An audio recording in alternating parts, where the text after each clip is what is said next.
Il confronto per la divulgazione si è infiammato al Congresso. L'emendamento Schumer è stato disinnescato dalle modifiche apportate da parte di alcuni parlamentari repubblicani, che hanno inequivocabili legami con l'apparato militare. In pratica non verrà rivelato nulla che possa compromettere la sicurezza nazionale. Gli ufologi avranno sicuramente pensato: siamo alle solite. Sicuramente il Pentagono ha vinto la prima battaglia di questo confronto politico. Tuttavia, le sconfitte, che hanno un sapore di ingiustizia, portano spesso a reazioni imprevedibili. Come ho già detto in un altro video, i politici che si sono adoperati per questa divulgazione hanno solo una possibilità: coinvolgere l'opinione pubblica e, di conseguenza, alzare il livello del confronto. Per fare questo servono sicuramente nuovi elementi, ma probabilmente stanno per arrivare. Le modifiche al disegno di legge Schumer hanno eliminato il concetto di dominio eminente, che avrebbe conferito al governo il controllo delle informazioni e su tutta la tecnologia non umana attraverso un comitato di revisione nominato dal presidente. In pratica il governo avrebbe espropriato l'intelligence di tutto il materiale relativo agli UFO. Con le modifiche non verrà creato nessun comitato di revisione, come invece era previsto nell'emendamento originale. La revisione delle informazioni resta quindi di competenza di coloro che le hanno sempre tenute ben nascoste in nome della sicurezza nazionale. Per queste modifiche dobbiamo ringraziare i seguenti politici.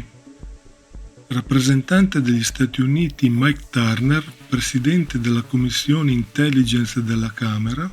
Rappresentante degli Stati Uniti Mike Rogers, presidente della Commissione Servizi Armati della Camera dei Deputati. Rappresentante degli Stati Uniti Mike Johnson, presidente della Camera. Il senatore degli Stati Uniti Mitch McConnell, capogruppo di minoranza al Senato, e il senatore degli Stati Uniti Roger Wicker, ranking member della Commissione Servizi Armati del Senato. Schumer ha detto che non ha intenzione di arrendersi e tenterà ancora di formare la commissione di revisione dei documenti sugli UFO. Anche il senatore Mike Rounds si dimostra ottimista, è convinto di essere riuscito a fare molti progressi e dice che spesso servono alcuni anni per ottenere dei risultati. Ma anche i rappresentanti che hanno dato inizio a questo confronto parlamentare hanno intenzione di continuare a lottare. Resta inoltre un'altra possibilità. Alcune fonti dicono che la versione originale dell'emendamento Schumer sarebbe stata elaborata in coordinamento con la Casa Bianca. Questo significa che il presidente Biden potrebbe intervenire prima che entri in vigore. David Grush, in un'intervista con Elizabeth Vargas, ha detto: ciò a cui stiamo assistendo in questo momento è, francamente, il più grande fallimento legislativo della storia americana.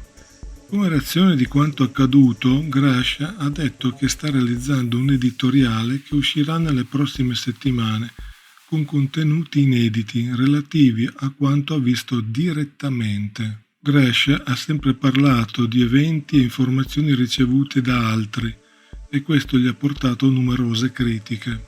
Ma ora dice di avere superato alcuni vincoli che gli impedivano di parlare delle sue esperienze dirette, che verranno appunto esposte in un editoriale nelle prossime settimane. Ci sono alcune voci che sostengono che i repubblicani avrebbero modificato l'emendamento Schumer per motivazioni molto più banali. Per esempio, i parlamentari repubblicani non vogliono darla vinta a Schumer, che con questa legge potrebbe ottenere un successo politico. Oppure si vuole bloccare la possibilità di creare un impianto legislativo che potrebbe essere usato in un secondo momento, per esempio per andare a fondo sui fondi neri del Pentagono, oppure sulle operazioni di spionaggio della NSA, che al momento sono sempre fuori controllo. Personalmente penso che queste motivazioni siano marginali a quella fondamentale, che è sempre la stessa da 80 anni, l'intelligence non vuole rivelare al mondo la verità sugli UFO. A questo punto il confronto sulla divulgazione torna nelle mani degli informatori. In 80 anni il Pentagono era sempre riuscito a restare fuori dalla discussione. Ufologi e negazionisti si sono confrontati permettendo al Pentagono di non rispondere mai alle domande.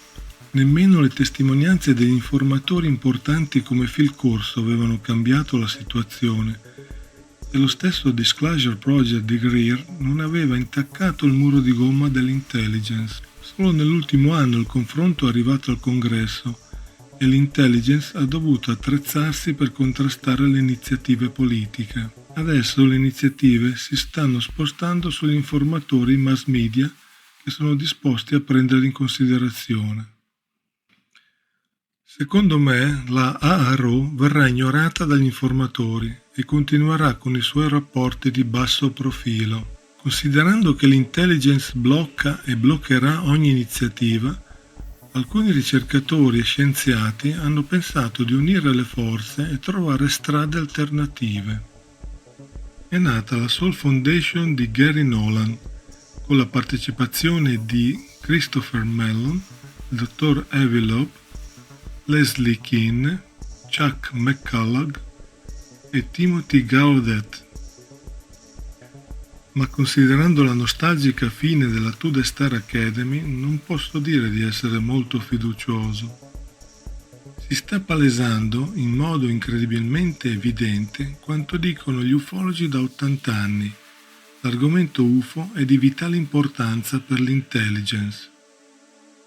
Penso che sia molto importante vedere chiaramente come si adoperano per fermare la divulgazione. In questo momento vediamo finalmente le loro facce, le loro azioni. Sono parlamentari, burocrati dell'intelligence, esponenti del Pentagono, persone che obbediscono al potere senza riflettere su quello che stanno togliendo a tutti noi, il diritto di sapere. Gli ufologi hanno sempre avuto ragione, hanno combattuto contro questi burocrati, contro questo sistema per una legittima causa, derisi e compatiti da tutti. Solo adesso è diventato chiaro come gli ufologi non potevano fare nulla contro questo sistema, potevano solo tentare di sensibilizzare l'opinione pubblica. Informatori e ufologi hanno combattuto e, come ha confermato Grush, hanno rischiato anche la vita.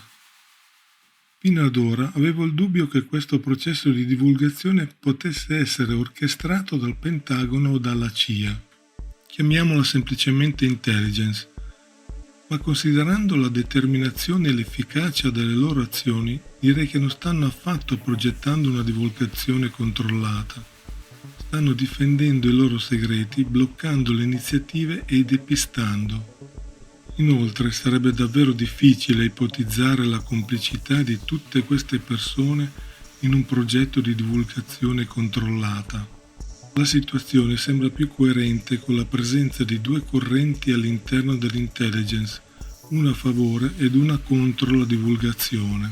Ufficialmente l'intelligence sta manovrando per bloccare le iniziative di divulgazione, ma sull'altro fronte chi sta dirigendo le operazioni? Sembrerebbero interni dell'intelligence, come farebbero pensare i contatti di DeLonge. Insomma, tutti questi informatori emergono spontaneamente o sono orchestrati da un'operazione organizzata. Come ho detto in un altro video, pare proprio ci sia un'escalation di eventi a crescere.